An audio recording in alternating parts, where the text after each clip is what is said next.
I was just feeling like I've shared before how much I would feel overwhelmed, stressed out, overworked, anxious, just all the things, and just couldn't keep up with life. And even though I was showing up every day, I was still making sure the kids ate and had some measure of education. I was doing all of the bookkeeping and keeping up with all of our administration for our company and helping him and doing the grocery shopping and taking the kids to activities and to the doctor and like all the things. I was doing all the things, going to church and serving and all of that. But I was feeling like I was about to die. Welcome back to the Girl Just Feel podcast, where faith meets mental health and healing starts with feeling your feelings. I'm your host, Dr. Ajene Gailliard, and today we are going to talk about something that nobody told me before, that I wish somebody had told me so much longer ago, and that is that your body is trying to tell you something. So last time I talked about emotions, feelings, what the differences are, and gave us a new way to understand emotion. But today I want to switch gears just a little bit and talk to you about how our bodies actually are crying out. And we just need to kind of listen and pay attention. Not in a mystical, strange, kind of way, but really that our bodies have been sending signals, maybe for months, maybe even years, like it was for me. And if you're anything like me, and I'll tell you more about how I am, you've probably been ignoring those signals, miscategorizing them, and maybe even pushing them, or running to the doctor to get the doctor to tell you what's going on. So I know this because, like I said, I lived it, and you could probably identify with some of this. So for most of my adult life, and even now I still deal with some of this, I've dealt with severe chronic pain. And the difference between chronic and acute. Acute means something that happens, and it occurs, it resolves, and then it goes away. Chronic means it's ongoing and has not resolved, right? So I dealt with chronic pain. I still deal with it. And even though it's improving, definitely dealing with weight fluctuations despite diet and exercise, hormonal imbalances, brain fog, fatigue. Now, I know you're thinking, for those of you who can see me, I'm a woman of a certain age. So your assumption is probably, oh, it's just perimenopause, right? It could be, and it very well could be, right? Some of my symptoms could very well be, but I started having these symptoms in my 20s. So all of what we're starting to identify. And I love to hear the conversations now more so than I've heard in the past about women's bodies, the changes that we are going through. There's so much more dialogue and conversation. And maybe one day we'll do an episode to discuss a little bit more. But today, what I want to talk about is how we can have unresolved chronic symptoms and often relegate that to just a medical issue. Now, could it be a medical issue? Probably sometimes, but it could also be something that I came to discover much, much later. It wasn't until something happened that really helped me to pay a closer attention. This had to be probably 15 years ago or so. My husband and I, and our family, we have 4 children. They were young at the time, probably, I don't know, elementary age and under. Now, I did home educate our children, so they were home with me. So I was primarily responsible for their education, and so they didn't go to school daily, and so they were home with me. So they were young, elementary age and under, more like early elementary age, and I remember I had already started to work on, help my health challenges. I had already started to work on trying to lose weight after my youngest child was born. I had done a diet plan, exercise plan, and began to start working on losing weight. And I remember, just doing the things that you're supposed to do, addressing getting enough water and movement and calories in, calories out, all the things. But I was having these symptoms that I couldn't explain. Now, I had gone to the doctor all up until the time that I had our children. And because our children were born, all four of our children were born within a 4-year time span from 2004 to 2008. And that was that was a lot of children and a lot of deliveries, and they were all by C-section, unfortunately. So my body had gone through it. Prior to having our children, I had lost a lot of weight in undergrad due to anxiety and some other things, and I might tell you that story one day. And then I got into my graduate school program and gained a bunch of weight, probably like 50 pounds. And for my small frame, that was a lot of weight, especially in a small period of time. But I worked on it and I was able to lose the weight before my husband and I got married. And then about a year or so later, we started having our first kid.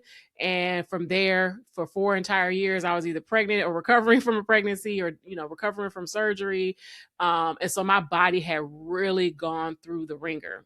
Ironically, though, when I was pregnant, I wasn't having the same level of symptoms, like especially the pain. I had other symptoms, and I did have an issue with morning sickness throughout the pregnancies from the beginning to the very end. Anyway, to get back to today's topic, I was having these symptoms, had gone to the doctor throughout the pregnancies and even postpartum, and had them look at my hormones. They told me everything looked good. Your thyroid looks good. Your levels are good. And so there was really no concern from the doctor's perspective. I get home, I'm raising these little kids, and I just am not feeling well. I'm tired all the time. My body's hurting all the time. I don't have much energy. My brain isn't quite working the way I thought it should. And I just couldn't keep up with my life and these 4 babies. So I remember, and this is after some other issues had come up that I had gone to the doctor to try to rule out, and they didn't really have any answers. But I remember one symptom in particular that really scared me. This was different than the other stuff. The other stuff I kind of managed. I had learned to manage it. I had learned to just kind of deal. But this one scared me. I started having heart palpitations. My heart felt like it was jumping out of my chest. It wasn't a panic attack, because I didn't have the other symptoms that typically go along with that, but my heart would flutter and I got really, really nervous. I had to be in my early 30s. I think I had to be somewhere in my early 30s. And it really scared me. So of course, as I always did, I tried to go to the doctor to see what was going on because I'm having a physical symptom. So what do? You go to the doctor, you get it checked out. And I thought I was having a heart attack or close to a heart attack. So they hooked me up to a Holster monitor. They're checking everything. They want to see how, this is happening, what's going on. And they give me this device to wear for, I don't know, if I think it was a week or two, something like that. Then I would go back and they would read it to let me know what was happening. And this was their way of trying to diagnose any heart issues. So they have a process for how they do that, how they rule things out, or how they identify what might be going on. And the result was there was nothing wrong with my heart, which is great news, wonderful news. They, even during that period of time that I wore the Holster monitor, wanted me to write down when I felt a flutter. They wanted me to write it down and keep a little journal so that they could compare it to what the data was showing, what the output was showing on the Holster monitor. So I go back, and of course, my heart is fine, which is great news. There was no atrial fibrillation, and I'm not a medical doctor. I am a doctor, but I'm not a medical doctor. But I do have enough knowledge and information about some of these things. And so I understood, there wasn't a heart attack. It wasn't an EKG issue. And they really didn't have an explanation. They just said this can happen sometimes. So I go back to my life, and they don't go away. I still have these heart palpitations. And they were scary because I don't know if you've ever experienced your heart literally feeling like it's falling into your stomach. And it made me think that my life was about to end. I I don't know, many years after that, still trying my best to do the things that you're quote unquote supposed to do for your wellness. I changed my diet. I did more exercise. I added in supplements. I consulted with functional doctors, or those are the type of people who are supposed to look beyond just the surface and look at the root issues of problems. I talked to friends and colleagues, and did tons of research. Like, I did all the things to try to deal with this quote unquote medical symptom, and nothing seemed to fix these palpitations. And I've told this story in other spaces where I had a lot going on, as you could imagine. I got these four, and I call them babies, but they weren't. They're, four kids in 4 years. So my oldest and youngest are 4 years apart. So there's a gap between the oldest the middle two of 2 years, but pretty much, I have two sets of Irish twins, if you want to call them that. So anyway, um, I was at home with them, homeschooling them. My husband and I were in real estate, trying to have this, real estate investment business that, we were trying to run out of our 2-bedroom apartment with these 4 children. He had a full-time job at the time. I was just trying to keep up with my life, taking care of our home, taking care of our children, serving him, honoring him. And I just I didn't have the energy. I was in pain all the time, and now I'm having these heart palpitations. It was just very difficult. And we were working on some things with our business, and I just couldn't get it all done. I was just feeling, like I've shared before, how much I would feel overwhelmed, stressed out, overworked, anxious, just all the things, and just couldn't keep up with life. And even though I was showing up every day, I was still making sure the kids ate and had some measure of education.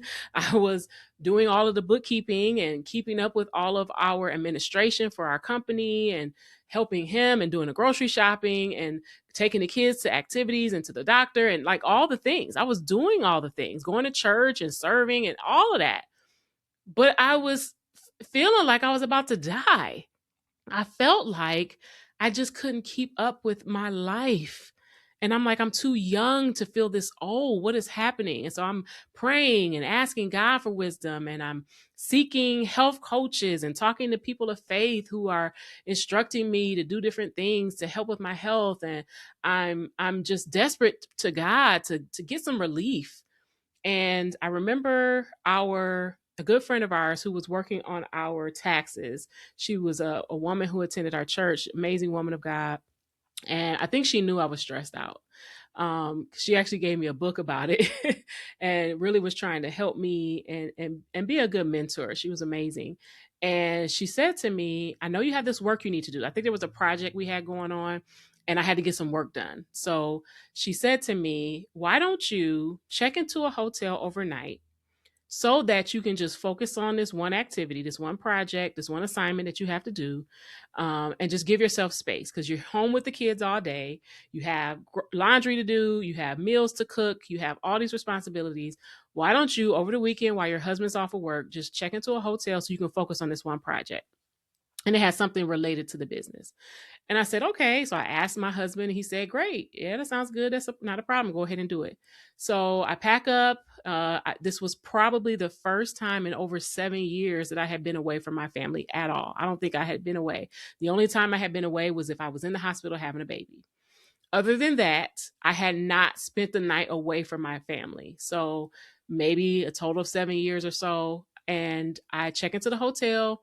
I bring my laptop. I sit down, and my heart starts palpitating. For the first time, I noticed that I didn't get the flutter. And I said, oh, okay. I felt like I could breathe. My chest that felt tight before didn't feel as tight this time. And what I noticed was I relaxed in my chair a little bit differently. I had been tense. I had kind of been holding myself. I don't know how to describe it to the audio listeners, but my muscles in my body, my back, my shoulders, my arms, my chest, everything was like squeezed or tight. And I think for the first time when I sat down in the hotel room, I kind of relaxed a little bit, and I noticed I didn't sense the little palpitations. And I just kind of thought, oh, I kind of noticed it, but didn't think much about it. And then I started getting to work. As I started working, I kind of noticed them come in and out. They weren't constant. So they would come and go. But I did notice in that moment I was experiencing less and less of them. So I think it might have been an overnight. And by the time I got back home, I can't remember if it was, maybe a few hours or a couple of days, the heart palpitations kind of returned.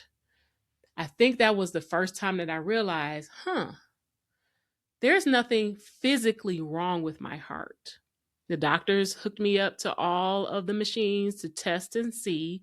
They know how to see a diseased heart. They can recognize if there's, a blockage in an artery, or if there's plaque or other issues. They can see if there's abnormality in the valves opening and closing. They can see all of that on their machines. And there wasn't anything physically wrong with my heart. The doctors had already ruled it out. So then why was my heart fluttering periodically throughout my days, throughout my weeks? Why did this symptom suddenly start showing up that I had never had before in my life? And what I came to recognize was this was not a physical symptom. This was an emotional one. This was not a response to a physical problem with my body or with my heart. This was a response to an emotional problem that I had yet to identify. And it was my body's way of alerting me that you've gone past your limit. You've done more than you have the capacity for. You stretched beyond what you are even have the bandwidth for. And something needs to get your attention. Now, I didn't have a conversation with my heart to discover this, but it started to make sense as I began to reflect on what was happening, that, when I was in the hotel, they were not constant. They were spaced out more than I had experienced before. My heart stopped fluttering. My shoulders relaxed. My muscles weren't as tense. And as soon as I re-entered my stimulus, my environment that was reminding me of all the stuff I had to do and all the boxes that needed to be checked and all the responsibilities that I carried, then the symptoms returned. So what does that have to do with you? Because you probably know exactly what I'm talking about. You can identify with what I'm sharing because it's happening to you. It may not be heart palpitations. It might be something else. You might be grinding your teeth. You might notice every few minutes you realize, oh shoot, I'm clenching my teeth in response to the stress. That's what it was. Stress. And I know we use that word, we hear that word. We think we know what it means. We think we know what stress is, but we really don't know what it is. And we really don't understand its full impact. I think I'll break that down a little bit more in the next episode. But for today, I just want to draw our attention to the fact that we are uniquely, wonderfully made. God has wonderfully knit us together. He's done an exceptional job with crafting and creating us. And our bodies are not our enemies. Well, my body's not my enemy. At least I've begun to learn that. I used to believe. And it wasn't a conscious belief. It wasn't like I wrote down, my body's my enemy, but I treated my body and I responded to what my body was doing as if it was my enemy. And when I began to recognize, no, my body is my friend.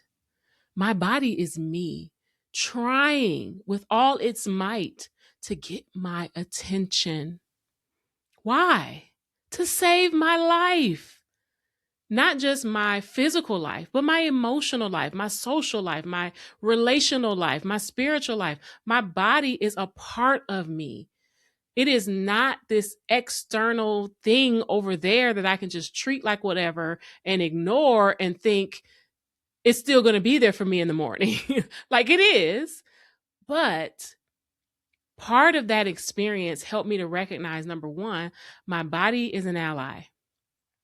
It is really here to advocate for me, to help me. And so when I'm having symptoms that cannot be medically explained, maybe, just maybe, something else is happening that I need to pay attention to deal with. Number two, my body is my friend, a trusted partner right there with me everywhere I go that I can never get rid of, that I should that I should appreciate the relationship that I have with this vessel that I get to use in order to show up in my life and do all of the things and be with all of the people and have all the experiences. Like, my body is that friend that goes with me. So what is your body saying to you? What are the things that you are experiencing that can't be medically explained? I'm not talking about things that, because they're, again, just like the emotional life that we talked about last time, it it isn't, we're not going to exhaust our understanding. So we have a measure of understanding about our bodies and what they do and how they work, but we cannot exhaust our understanding of our bodies. So there's always some new discovery. There's always some new scientific revelation of something that we didn't know before. But what we do know, what we can recognize, what we are able to discern is that if we don't have a medical explanation, which biology has a lot to do with that, your genetics has a lot to do with that, how some people end up with particular diseases and others don't. But when we talk about symptoms that can't be explained by a medical issue, we have to look beyond just what we can see on the surface and connect both our body and our inner man with what's happening. And what resides inside is our soul and our spirit. We are spirit, soul, and body. We are three in one, in that we have three components of how we're made up. And that's a powerful combination that we often compartmentalize the parts of who we are, and we relegate our physical bodies outside of our internal and our inner man. What we often do is we think that they are disconnected and they don't go together. And so this can't be an explanation for something that's emotional. This can't be explanation for something that my soul is experiencing. And I'm here to say it very well could be. Now, I'm not against investigating, going to the doctor, getting the exams, looking into issues, because what if I was having a heart attack? What if it was more than just a physical manifestation of an emotional or spiritual issue? So we still do those things to rule it out. But once I understood that there was no physical, complications with my heart, I needed to look at my internal heart, the place where my emotions live, right? What we talked about before, the bodily experiences that happen, how my heart alerts the rest of me to what's happening inside, the seat of our emotions. And this is where I really want to admonish you to begin to lay aside some of the myths and the things that we believed that are untrue, and just lean into curiosity about, well, what is my body actually trying to say? If I've gone and gotten the exam and they're telling me nothing is there, why am I still having these sensations? Because your body is trying to tell you something. Now, what that is remains to be discovered, but I just want us to begin to be aware and to pay attention. So, me and these heart palpitations, and they do still happen. I'm not as afraid of them as I once was, because I understand what's happening. I understand usually it's because there's some level of stress I'm under. There could also be a gastrointestinal issue that could be prompting it, but that's another story for another day. But I'm not as reactive in fear to the palpitations if they do occur, or the heart flutters, because I do understand I'm probably feeling a little anxious. I'm probably a little bit stressed. I probably put more on my plate than I should have. And now my body is responding and saying, pay attention, pay attention. So I hope that encourages you to get curious. Remember, your last assignment was to start noticing some of the sensations in your body that have to do with emotional expression. Those are not constant. Those aren't coming up all the time. Those come and go based on the stimulus, the experience, or the event that's happening, right? But when I'm looking at chronic symptoms, things that aren't resolved, things that are happening kind of often, and yeah, you notice it, but then you're not really dealing with it. This is what I'm calling us to next. What has been happening that has been unresolved, that is unrelenting, that keeps happening? That's your body trying to tell you there's something that I need. There's something that we need. There's something that's unaddressed. There's something that has to be dealt with. Or I've pushed you too far. I've pushed you beyond the limits. And I think it's time for us to recognize what our limits are. So if you've been with me and you've listened up until this point, you know it's time for our life work. And today I want you to write down. I'm big on writing things down, and I'll share more about that in future episodes. But I want you to write down what one chronic body issue you've been having, and just sit with it. For me, it was the heart palpitations. For you, it might be a cramp in your calf that it has just not gone away. You're massaging it. You're doing the thing, you're putting the hot water bottle on it, and it's just not going away. That cramp has just been there. Just write down the one thing that you notice is just hasn't resolved. It's chronic. It keeps happening. You've gone to the doctor about it, and they said, "Oh no, there's nothing wrong." I just want you to write it down. That's it. Don't do anything with it. Just write it down. So I hope to see you, or for you to hear from me on our next episode. See you next time.